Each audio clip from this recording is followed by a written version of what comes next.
Assalamu alaikum, my name is Imran Jan. You are watching my YouTube channel. I am here today with my daily video about sharing my analysis and opinion about the events that have been unfolded in the last 24 hours, both in the Middle Eastern region regarding Israel and Hamas, and of course in Pakistan at the same time. So we'll be talking about that and I'll be analyzing a lot of different situations. Please stay tuned. So Israel is killing a lot of people in Gaza right now, which again is a narrow strip, 7.5 mile wide only. People who are told to evacuate, to leave, which again baffles me because where are they going to go? It's a blockaded region. And Egypt has also blocked the Rafah crossing. But anyway, Israel tells people to leave your houses, leave your place, just go run, leave and disappear. And then when people actually do leave and they're on the run, they're fleeing, Israel bombs them at the same time, killing those people also, discouraging actually people from leaving. Hamas is also telling people not to leave. It's a very confusing situation, but the end result is that a lot of people are dying as of now. If my report is updated, more than 900 children alone have died in the Israeli bombing. Here's the thing. People always wonder and they always argue that how come Israel is always able to do this, to kill people with impunity, to continue with their bombing, to continue just indulging in any kind of aggression that it likes to do without any fear for any repercussions, without any fear for any bad results for Israel from the people who actually do matter, such as the United States and the European countries. And the usual answer you always get is that Israeli lobby is really strong and active in the United States, and they're doing aggressive lobbying and convincing the people and the leadership in this country that Israel is a victim and it must protect itself. And it has successfully actually done that. A lot of Americans have been convinced of this narrative, this rhetoric that Israel is a victim. It needs to protect itself because it's the only country in that region surrounded by other enemy states who have never accepted the creation and the continued existence of Israel as a state. They have not recognized the legitimacy of that state. That I understand, and that is true to an extent. But here's the thing. There was a recent survey that was done just a few days ago.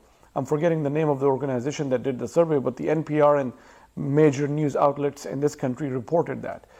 In that survey, it was found that a lot of young people in the United States, a lot of young Americans, are not very convinced as much as their fathers and their mothers, the previous generation was convinced that Israel is a victim state. This new generation is not very convinced of that rhetoric and that mindset and that school of thought, that image that Israel continues to try to portray. They actually rather see Palestine as a victim state, and they are not very convinced of Israel being the state that needs to be protected, that needs to be supported, that is a victim and not an aggressor. They are able to see, this new generation of Americans are able to see the truth as it is, that Israel is actually rather an aggressor state rather than being a victim state.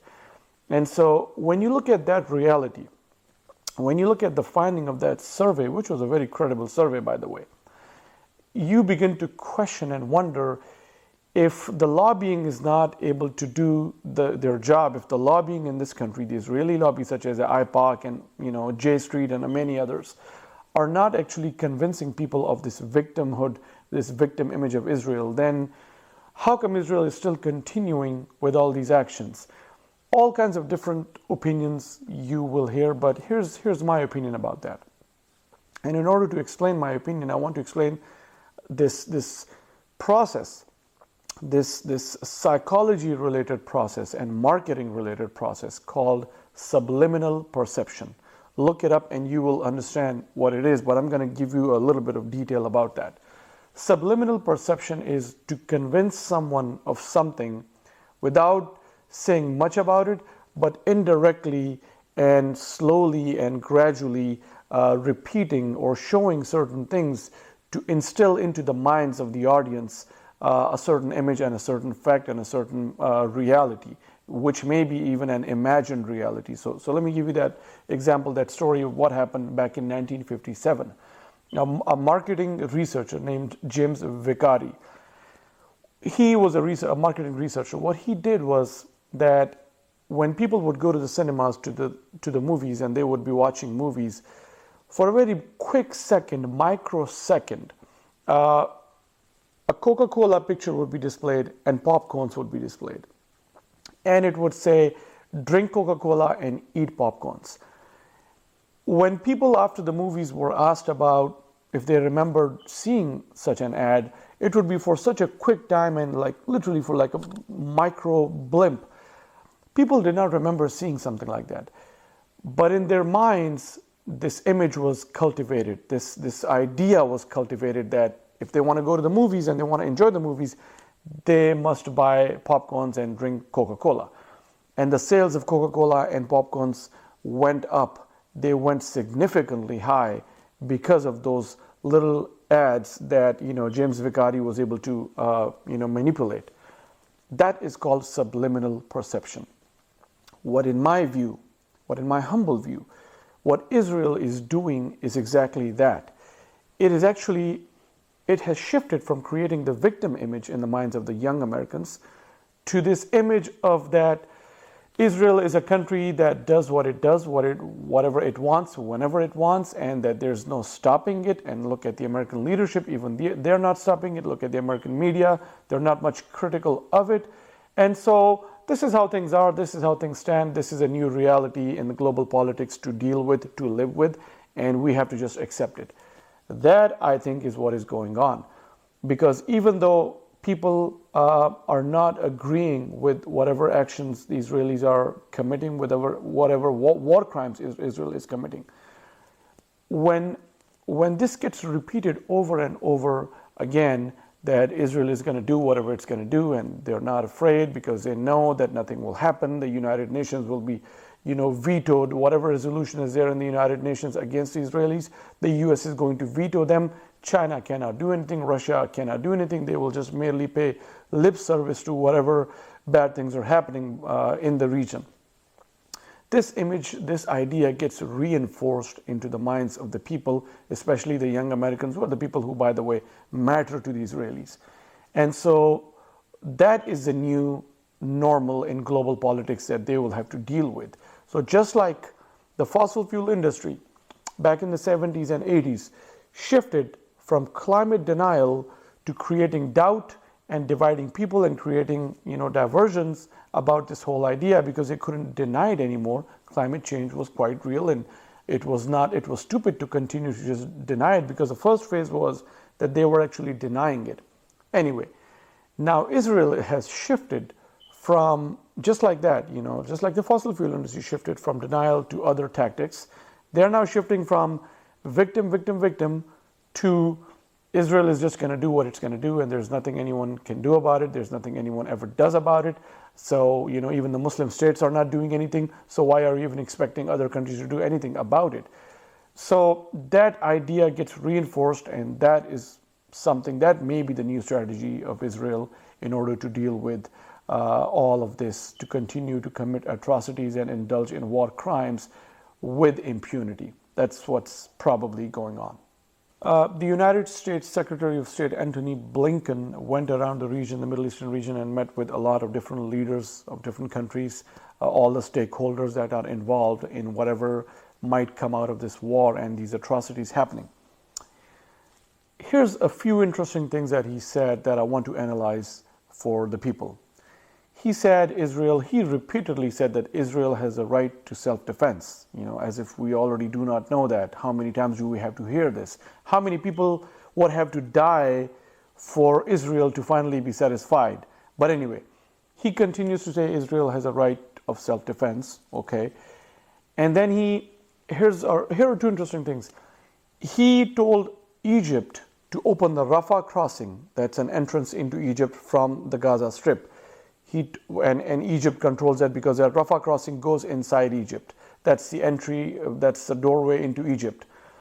The residents of Gaza who are on the run right now, who are fleeing right now, their next stop will be the Rafah crossing in order to get out of Gaza and go into Egypt. Egypt has blocked that doorway, that whole crossing, so that the Gazans cannot enter into their country, and then Egypt wouldn't have to deal with all these people. So Antony Blinken is urging the Egyptians to open that border crossing, and so that the Gaza residents can enter Egypt. It is not telling Israel to stop bombing so that the people wouldn't have to run. That is something quite remarkable. It takes a lot of discipline. It's as if you have a spoiled brat that you cannot control, that doesn't listen to you, there's nothing you can do about their behavior. So you're going to tell the other sibling or the other kid you have to be reasonable and let these fleeing people go into your country. So in a nutshell, that's how it can be described. But of all the things that Antony Blinken said, notice that the most remarkable thing is what he did not say. He said these things are bad, people are dying, civilians shouldn't die, Israel has a right of self-defense, Egypt should open the border, all of these things and lots of other things. What he didn't say was that he did not issue any call for a ceasefire. Usually when there's a war situation, and this is a war situation, this is a war of aggression against helpless people of Gaza. Usually when there's a situation like that, everyone says, there should be a ceasefire and stop the atrocities, stop the killing, stop the war. Let's sit down at the table and, discuss and see what we can do about all of this. That's not happened. Antony Blinken did not say that. No European country has said that. No call for a ceasefire has been issued. Remember when in Pakistan, Abhinandan Vartaman crossed into the, border. There was an aerial dogfight, and his plane was hit by the Pakistani Air Force, and then he was captured and all that. The whole world, all the leading strong countries in the world, including China, United States, European countries, everyone issued calls for ceasefire, and they said, let's not fight over this, let's not do that. Even in that one, if you recall, go back and look into the literature of whatever is available from 2019, 4 years ago. No calls for ceasefire had issued until Pakistan started showing its muscle, and Pakistan started showing its teeth and said, we are going to probably do something about this. And when they captured that Indian pilot, until that, no one issued any calls for a ceasefire. Only when Pakistan was in a position to then retaliate is when everyone said, slow down and don't fight. No such calls for a ceasefire have been issued because those calls for ceasefire would be issued for Israel, because they are the one who are fighting, who are bombing, killing people. They are the major military power in that entire region, the only nuclear power. Everyone says, oh, they're the only democracy in the region. Yes, but they're also the only nuclear power in the region. There's a related fact about this. Mordechai Vanunu, an Israeli, by the way, spent 26 years in prison, 16 of which were in solitary confinement. Let me repeat that. He spent 26 years in prison, Mordechai Vanunu, 16 years of that in solitary confinement. He is an Israeli. I don't know if he's alive or not, I'll have to look it up, but that man spent that much time in jail because he leaked the secret that Israel was developing and actually possessed a nuclear weapon. Imagine that. That's how brutal that country can get. So the only nuclear power in that region, the only military might in that region, nobody's issuing any calls for a ceasefire to tell them to stop killing people. So that is something that is the most conspicuous of all of the statements that have been issued or not issued. That is what nobody has said, and that should be the first thing countries should be talking about. But unfortunately, that is not happening. And the reason Antony Blinken is not able to do that is because he knows that criticizing Israel is not kosher inside American politics, and he cannot risk that. That leads me to another related topic. So let me start out by telling you about a joke that former President of the United States, Ronald Reagan, once said. He once joked that two men, an American and a Russian, were talking to each other and boasting about their own countries respectively. The American was praising the United States, and of course the Russian was praising Soviet Union at the time. This is because before the breaking of the Soviet Union. So the American said to the Russian that in my country there is so much freedom of speech that I can go into the office of my president, into the Oval Office, fist bump on his desk and tell him in his face, I do not agree with how you're running this country. I do not agree with your policies, and I will not go to jail for that. That's how free my country is. The Soviets said, well, I can do that too. And the American says, really, can you? The Soviets said, I can go into the Kremlin and into the office of my president, Gorbachev at the time, and fist bump on his desk and tell him, I do not agree with how Ronald Reagan is running the United States. So that was a joke, that you can only joke about America, you can only criticize America in Soviet Union, you cannot criticize the Soviet Union inside Soviet Union. And this is what I'm trying to explain here. So let me give you a few examples. In Pakistan right now, you cannot do much critique, you cannot do much critical journalism. We all know that. In China, we also know that not much critique can be made against the Communist Party. In Russia, even today, you cannot criticize Putin much. In India, you probably cannot criticize Modi a lot. In the United States, however, you can criticize President Biden or any president who happens to be in the Oval Office for that matter. You can criticize them as much as you like. Nothing will happen. There's definitely free speech in this country that people enjoy. Even inside Israel, there is a lot of freedom of speech. Haaretz, the left-wing newspaper of Israel, is doing remarkable journalism right now. They are critical of Benjamin Netanyahu so much that they're blaming him for all of these atrocities, all of these killings that happen on both sides. They're blaming him. So, kudos to Haaretz newspaper. I once wrote an article for them, and they are doing some remarkable journalistic work right now. So here's what I'm trying to say. The American president is so powerful in other countries that he can remove or install governments in so many other countries without any problems, with plausible deniability. We know what happened in Pakistan, what has been happening in Pakistan and lots of other countries. The American president is not so powerful inside America as much as he is in other countries. Contrast that with the Israelis and their government. The Israeli government is not so powerful inside Israel against his own citizens as much as he's powerful inside America against the American citizens and against the American president.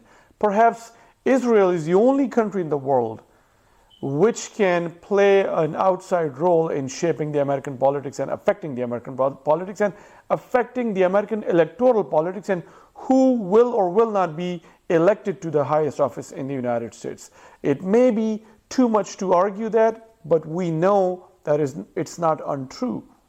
And just like I said, the Israeli government is more powerful against the American people and the American presidents as much as they are powerful against their own citizens. Likewise, the American president is more powerful over the American citizens versus the American president might be powerful against the Israeli citizens and the Israeli governments. These are some nuances to understand and pay attention to because this affects and impacts our world, the world that we live in, and all countries are interconnected. You cannot ignore these nuances. The other thing that I want to analyze a little bit for you is that if you watch the mainstream American media right now and look at the debates and the arguments that are broadcasted about all this conflict between Israel and Hamas, you will see in a nutshell there is what's called victim blaming done by the mainstream American media. What they're saying is that because Hamas attacked Israel, because Hamas provoked the Israelis, that's why all these people as a result are dying and Israel is making attack. What else would you expect Israel to do? What else would you like Israel to do? Because what have they done? They were provoked, they were attacked, and now they will be killing people even if they're killing innocent people, including children. They're blaming the people of Gaza for getting murdered. In textbook American culture and American mainstream, This is called the victim blaming. If you have lived in America, if you have paid, or maybe if you have paid attention to the American culture and the American society, a lot of rapes happen. Unfortunately, a lot of girls get raped almost on a daily basis. Sometimes some people argue that because a girl looked very attractive or she was wearing revealing clothes, the guy who did rape her eventually could not control his urges, and just because that the girl was looking like that, he had to go and he had to do that. That gets criticized a lot because you're blaming the victim. You're blaming the girl for getting raped because she was looking pretty. And that makes sense. Of course, that's true. You cannot blame the girl for looking great or pretty for a guy doing horrible things to her. But when I look at the Israeli and Hamas conflict, the same American people who are so critical of victim blaming are doing exactly that over there. Would the American people, would the American mainstream media argue that, just like they're arguing that Israel was provoked because Hamas did this and this and that, would they also argue that in the case of a rape, for example, if a guy rapes another girl, unfortunately, would they argue that, well, the girl was wearing revealing clothes and she provoked him?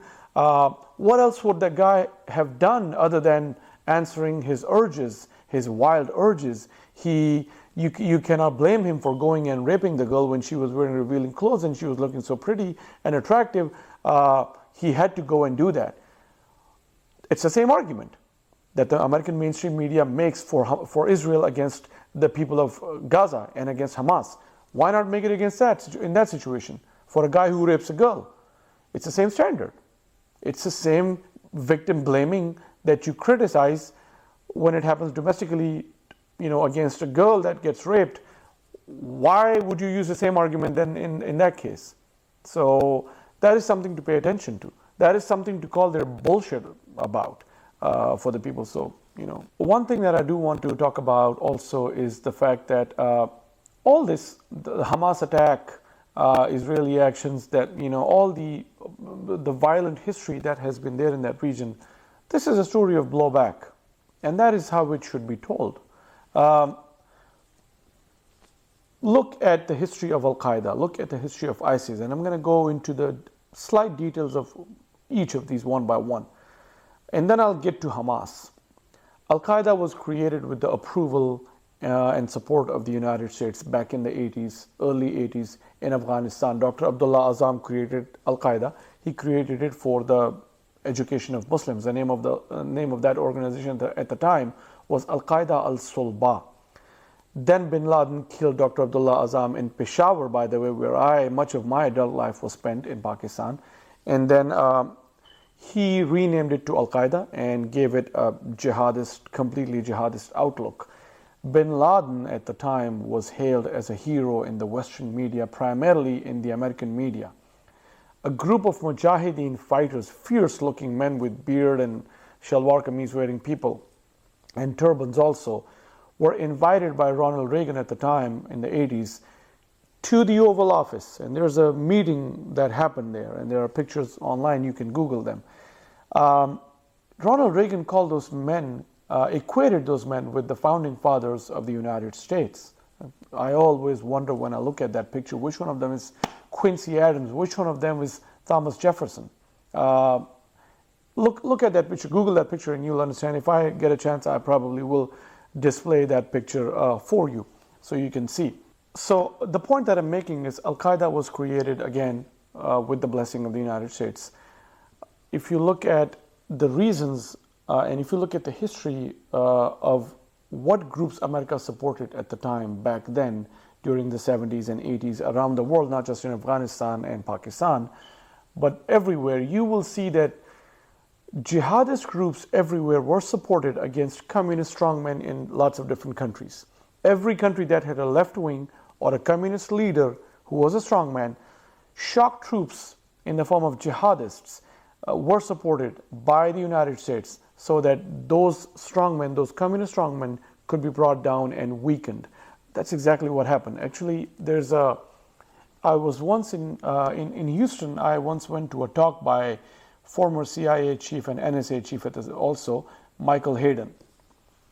One of the interesting things he said was that during the Cold War, the United States was supporting, they said we were supporting these jihadist groups, shock troops, against, as I said, communist strongmen, communist leaders. The strategy of the United States everywhere, the blanket strategy for all these communist leaders was to support local Islamist jihadist groups so that those leaders could be made weak and, finally even removed from the office. He said what we're doing now, after 9/11, Michael Hayden was saying, was that now we are supporting strong men. We have completely gone the opposite way. We are supporting the strong men against the jihadists now. So there's a complete reversal of that policy that we saw after 9/11. Michael Hayden actually did say that he was actively, and his country was actively involved in doing that. So having that said, the point that I'm trying to make is that whether Al-Qaeda or ISIS or Hamas, if you look at the history of all of these, somehow directly or indirectly, they were created by the very countries who are claiming to be the enemies now of those entities. ISIS is the result of the US invasion of Iraq. It created so much anger. They put so many innocent men in prisons. In this particular case, if you look at the history of ISIS, in Camp Baqa, there was a US prison, and they put Abu Bakr al-Baghdadi and a bunch of other men in that prison, and they got so radicalized that once they got out of the prison, their plan was to make Al-Qaeda in Iraq, which later became ISIS. There's an interesting fact about this actually. When Abu Bakr al-Baghdadi was leaving that prison, Camp Baqa, the US guard standing outside the prison, he told them, "I'll see you guys in New York," if I'm not mistaking the exact words. That's what he said to them. He was already radicalized enough inside that prison that once he got out, he will make a terrorist group that will attack the United States. And that's exactly what happened. So when you indulge in aggression, the result is always terrorism. So there's an indirect role of the United States in creating that terrorist group. Now, Hamas is created by Israel. I want to repeat that. Hamas is the creation of the Israelis. People forget that. Almost no one mentions that. Hamas was created as this Islamist, jihadist, religious group as a counterweight to PLO, Palestinian Liberation Organization, which was, by the way, a completely secular group. And they created Hamas so that that group can be discredited and made to be irrelevant and weakened. That's exactly what happened, but now you have Hamas to deal with also. So again, the same history is being repeated. Lastly, I want to say that there was a Harvard research. I'm forgetting the names of the professors who conducted that research. The research study basically found that one of the most effective ways to defang terrorist groups, Islamist terrorist groups, is to give them a role in the politics, invite them to be participants in the electoral process of that country. If you look at the history of Ikhwan, Muslim Brotherhood in Egypt, they were invited, they had abandoned violence and they embraced the ballot. They went the ballot way, they ran an election, and they won the election. In the entire history of Egypt, for the first time ever, there was a democratically elected president called Mohamed Morsi. He belonged to the Muslim Brotherhood, Ikhwan. He was, by the way, removed by the current Egyptian dictator called General Fattah al-Sisi. And the rest is history. Mohamed Morsi was killed, and he was prosecuted, and every time he would come to the court, he would be in a cage. So anyway, Hamas also ran in an election in 2006. The Palestinians voted overwhelmingly for Hamas, which upset the United States and Israel so much that they had to completely bludgeon all that process, all that result, all that outcome. And so there's no incentive left for groups like Hamas to embrace the ballot, embrace nonviolent ways. And that's what we are seeing right now. That's exactly what is happening. So, I mean, this is a story of blowback. Somehow it never starts from there. It always starts from, oh, look at those bad people doing bad things to us and now we have to go and kill them. You'll never understand the truth if you always start the story from one day before the attack. So that's it for now. I will be keeping an eye on the events today, and tomorrow I will be uploading another video with my analysis. I hope this one was helpful. Please feel free to comment. Until then, take good care of yourselves, and Allah Hafiz.